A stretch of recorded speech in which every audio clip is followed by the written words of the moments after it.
Hola, soy Chacor, Gracia Segura, y en este nuevo vídeo de la serie dedicada a los chakras y las fuerzas de la naturaleza, vamos a centrarnos en el tercer chakra, Manipura, y las leyes subyacentes al mismo, desde analogías que vamos a establecer con las leyes de la termodinámica y dos magnitudes que le son muy propias a este campo de la física, como son la energía y la entropía. Vamos a recordar, como solemos hacer en estos vídeos del marco, en el cual establecemos estas analogías entre los chakras y las fuerzas de la naturaleza, entre el primer chakra y la fuerza gravitatoria, el segundo y la fuerza eléctrica, el tercer chakra y los principios de la termodinámica, el cuarto y la fuerza magnética, quinto chakra, fuerza nuclear débil, sexto, fuerza nuclear fuerte, séptimo chakra y teorías de gran unificación. Vamos a recordar muy brevemente algunas de las conclusiones a las que hemos llegado en vídeos anteriores, como a la que hemos llegado en el vídeo que hemos dedicado a las analogías entre Muladhara chakra, primer chakra, y la fuerza gravitatoria. Una fuerza que permitió la primera gran unificación de la física, en este caso entre las leyes del cielo y de la tierra, completada, mejor dicho, por Isaac Newton, por la que llegó a demostrar que es la misma fuerza la que hace que una manzana caiga de un árbol a que la luna gire alrededor de la Tierra. Sabemos que esta fuerza por la que las cosas caen por su propio peso y por lo tanto tiene mucho sentido que esté en la parte inferior de la columna vertebral, donde asociamos al primer chakra todo lo que es material y especialmente más denso. Pues bien, esta fuerza define en la Tierra los 4 puntos cardinales y advertimos como también en nuestro cuerpo energético, en el primer chakra, aparecen 4 pétalos que vienen a ser como los 4 puntos cardinales de la base sobre la que erigir nuestro cuerpo espiritual, los cuales deben de ser nivelados, deben de ser equilibrados. Si no queremos que nuestro edificio espiritual crezca torcido, como vemos en la imagen, ocurre con la Torre de Pisa, o como asimismo se pone de manifiesto en la carta de la torre, de la baraja del tarot. Como no podemos desarrollarnos más allá de un cierto nivel, en concreto el que se corresponde con el tercer chakra, no podemos elevar Kundalini más allá del tercer chakra, si no igualamos 4 aspectos que tienen que ver con la pureza, la inocencia, la protección y el afán de conocimiento, como ya se introdujo en un vídeo posterior. Asimismo, a modo de resumen, comentamos cómo en otro vídeo anterior establecimos la correspondencia entre el segundo chakra y la fuerza eléctrica, cuarto chakra y la fuerza magnética, pero mucho más allá, el fenómeno de resonancia al que podemos llevar al organismo, concretamente al sistema nervioso simpático y parasimpático, cuando los hacemos oscilar de la misma manera que lo hacen una bobina y un condensador en un circuito eléctrico de corriente alterna, cuando se sintonizan en su frecuencia de resonancia. En este vídeo nos vamos a centrar en cuál es la clave, el papel capital que juega Manipura Chakra en el hecho de que el despertar de la energía Kundalini, su elevación sea lo más pronunciado posible, y cómo podemos entender un poquito más al detalle este centro energético si establecemos algunas analogías entre este y los principios de la termodinámica. Al final veremos que de alguna manera lo que aporta este centro a la analogía que establecimos con el circuito de corriente alterna RLC es precisamente el elemento que se acaba de añadir, la resistencia. Y es porque tenemos que superar nuestras resistencias internas para que dentro de nosotros se despliegue con el máximo valor posible el pico de resonancia que nos eleva sobre la cumbre de la cima de la montaña de la luz, que vemos también en la carta de los enamorados, entre el hombre y la mujer, que se encuentran ya desnudos, auténticos, en la forma de la montaña que aparece entre ellos. Ya hemos mencionado en vídeos anteriores cómo es esto lo que entendemos que es el Tao de la física y cómo de importante es la pureza como un poco lo contrario a la resistencia, aquello que emerge cuando vencemos nuestras resistencias, cuando depuramos nuestras resistencias internas, cómo es esta pureza la que permite que este pico de resonancia sea más y más y más pronunciado. Como estábamos comentando, para abordar lo que se está ahora resumiendo muy rápidamente, recomendamos ver tanto el vídeo que titulamos Kundalini igual la resonancia, como el que dedicamos a la alternancia entre el segundo y el cuarto chakra. Dicho esto, vamos a empezar a ver cuál es el sentido del tercer chakra en cuanto a la estructura de nuestro ser interno. El marco ahora lo vamos a establecer entre los 7 chakras y el árbol de la vida y del bien y del mal. Vemos como al nivel del tercer chakra, que apreciamos de un color amarillo en el plexo solar, en el árbol de la vida no hay una, sino 2 esferas, las esferas cabalísticas número 7 y 8 de Hot y Netzach. ¿Qué es lo que van a significar? Vamos a completar esta página superponiendo los 22 arcanos de la baraja del tarot a los 22 senderos del árbol de la vida. Y vamos a hacer una suerte de zoom para advertir cuáles son las cartas que permiten pasar del segundo o tercer chakra a Tiferet, a la esfera de Tiferet, que vendría a ser el cuarto chakra, belleza. Vemos como en realidad las 3 cartas que permiten acceder a este nivel son la carta del diablo, la templanza y la muerte. Vemos como el diablo es el que surge desde la esfera de Hot a la esfera de Tiferet. Y en realidad entendemos que esta carta puede tener un entendimiento si lo relacionamos con el primer principio de la termodinámica, que es ni más ni menos que la ley de la conservación de la energía.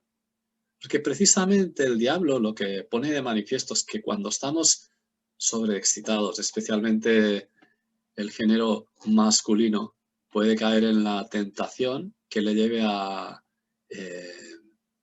derrochar su energía sexual. Así que cuando eso sucede, uno está incurriendo en una liberación de energía que va a hacer que la energía dentro de uno no se conserve. Vemos que la otra vía, el otro sendero por el que podemos acceder a Tiferet es el que estamos marcando y que se corresponde con la carta del tarot de la muerte. Podemos entender un poco mejor por qué se elige esta carta si establecemos una analogía entre la esfera de Netzach y la segunda ley de la termodinámica, por la que de la mano del concepto de entropía, todo en este mundo tiende al desorden global, a contribuir al desorden global del universo. Y no hay nada más elocuente que la muerte para entender que eso antes o después termina sucediendo. Pues cuando un ser muere, todo lo que está manteniendo su ser vivo en un grado elevadísimo de orden empieza a degradar, empieza a desordenarse. Así que entendemos como el primero y el segundo principio de la termodinámica pueden corresponderse con lo que está detrás de la carta de la muerte y de la carta del diablo de la baraja del tarot. Vemos como estas tres cartas, el diablo, la muerte y la que va por el canal central, la que realmente interesa poner en marcha, la templanza, tienen que ver con tres aspectos bien conocidos por el yoga, como son las tres gunas, que tienen que ver con el hecho de que uno viva adormecido, tenga un ritmo de vida lento, tarde en reaccionar, cuando lo que predomina en el Veda es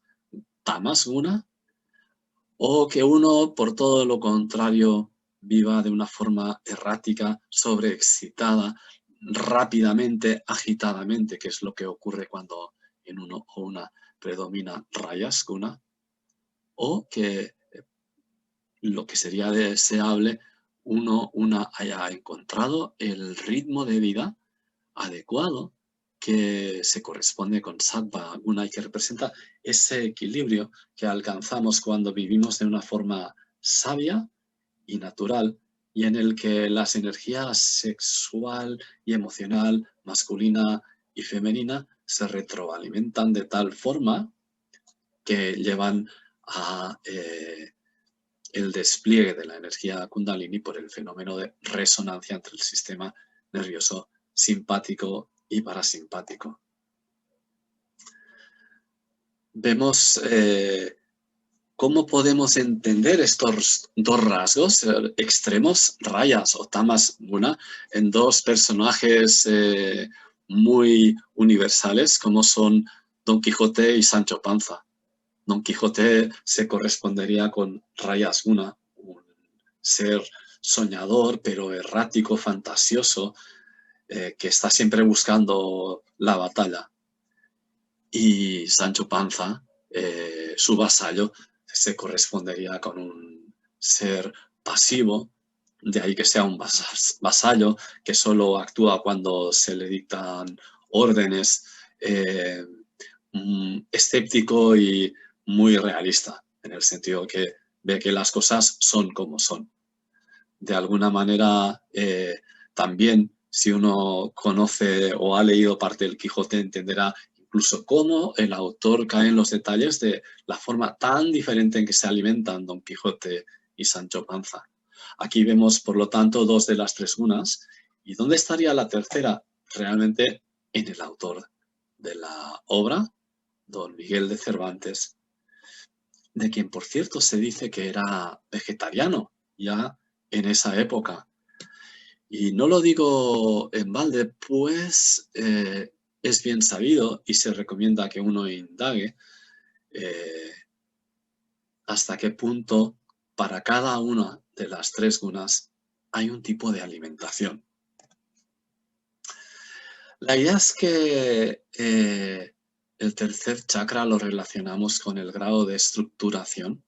porque dependiendo de la estructura interna, vamos a poder ser a la vez más fuertes y más adaptables a nuestro entorno. En la imagen vemos dos sustancias que están, o dos materiales, mejor dicho, que están formados por la misma sustancia, átomos de carbono. Pero la de izquierda es muy dura, es un diamante, y la derecha es un trozo de grafito, es mucho más blanda. Y con ello lo que queremos poner de manifiesto es que no solo depende de qué estamos hechos, sino en cómo estamos estructurados, cómo estructuramos aquello de lo que estamos hechos para ser más fuertes, eficaces y adaptables. Así que lo que estamos evocando en la imagen que hemos puesto abajo en el centro es que la estructura depende de cómo se organizan las partes de las que nosotros estamos formados. Y esas partes tienen un nivel físico, pero tienen un nivel energético y otro psíquico o etérico incluso.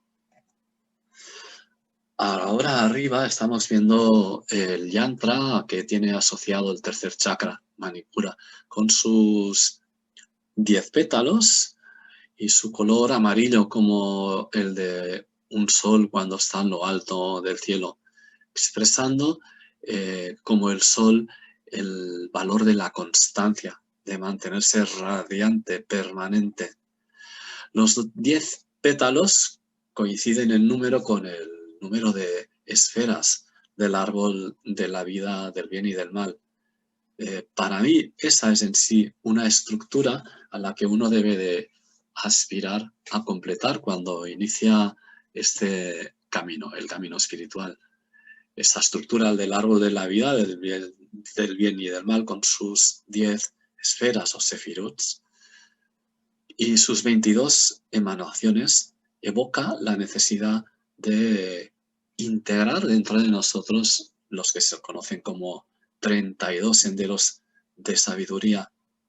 para que completemos esa estructura que nos vuelva completos y que permita dar cabida y mantener esa energía Kundalini que se busca desplegar. ¿Qué es lo que sucede cuando las resistencias internas que están asociadas a diferentes aspectos, cada uno de los cuales asociado a cada uno de estos 10 pétalos del tercer chakra? ¿Qué sucede cuando estas resistencias internas no se han pulido? Lo que sucede en ese caso es que ese fenómeno de resonancia que podemos advertir a inicialmente desplegar, rápidamente, como se ve en la imagen de la izquierda, se va atenuando. Ese mismo es el efecto de la resistencia en un circuito eléctrico o en cualquier otro sistema físico en el que haya un cierto grado de fricción por el que se pierde energía. Vemos la misma idea evocada en otra imagen. Así que a nivel del ser humano, del organismo humano, lo que vemos es que al final, si queremos sintetizar hacia dónde nos tenemos que enfocar para reducir al máximo nuestra resistencia interna, de forma que vayamos en aumento nuestro grado de pureza, no solo mental, sino también física, en lo que tenemos que hacer hincapié es el sattva guna, y para nutrir esa guna tenemos que avanzar en el depuramiento de nuestra alimentación, porque tal y como se decía antes, para cada tipo de guna hay un tipo de alimentación y una muy sutil retroalimentación, valga la redundancia, entre nuestro deseo inconsciente de alimentarnos de tal o cual comida y nuestro estado energético, nuestro estado interno. Así que tercer chakra, Manipura, tiene que ver con nuestra estructura que podrá ir convirtiéndose por analogía en la del diamante y así convirtiendo nuestro cuerpo en el vehículo diamantino en la medida en que seamos capaces de pulir nuestra alimentación para que, aumentando nuestro grado de pureza, nuestro pico de resonancia pueda elevarse más y más y más. Y es que precisamente en el tercer chakra, en Manipur chakra, es donde actúa el fuego de la digestión, por el cual los alimentos que ingerimos con su energía y su estructura son descompuestos para que a partir de ellos se formen las piezas básicas, las proteínas que necesita, proteínas y demás nutrientes que necesita nuestro organismo para ser mantenido. Así que hay todo un proceso de reestructuración inherente al proceso de la digestión y a Agni, el fuego digestivo, que entronca perfectamente en esta visión de tender analogías para con las leyes de la termodinámica y la idea de cómo todas ellas pueden converger en el tipo de alimentación con la que nutrimos a nuestro organismo. Hasta aquí este vídeo de hoy, donde dejamos referencias a mi cuenta de Facebook, al blog en el que ponemos también alguna información y sobre todo a los canales por los que, si os está llamando la atención y queréis ir a todos los detalles mucho más allá de los que podemos exponer en estos vídeos de YouTube, podéis adquirir mi libro, La nueva ciencia de la analogía, el esperado puente entre la física y el yoga, a través de la editorial por la que ha sido autoeditado, o otras plataformas como Amazon. Así que dejándoos estas referencias y esperando que os esté resultando de interés, quedamos hasta la próxima. Un saludo. Chao.